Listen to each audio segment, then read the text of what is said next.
Well, I'm all set, but I can't complain. I used to have this one, but as you can see, this is how the water turns. This is how dirty the water is. I do like the filter though. It took me 30 minutes to put it together.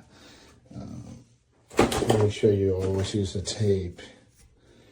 But let's do the demonstration right here. I mean, my shower has a unique problem that once you turn it on, see.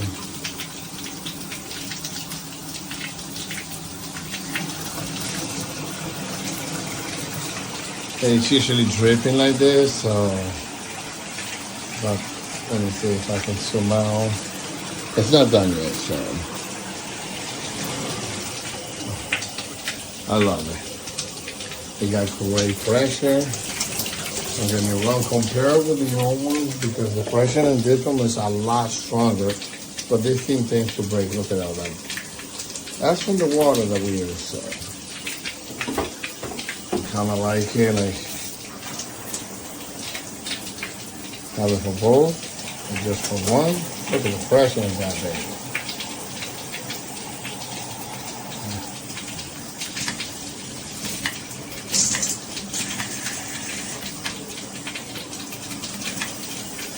I gotta give it to her. I love it.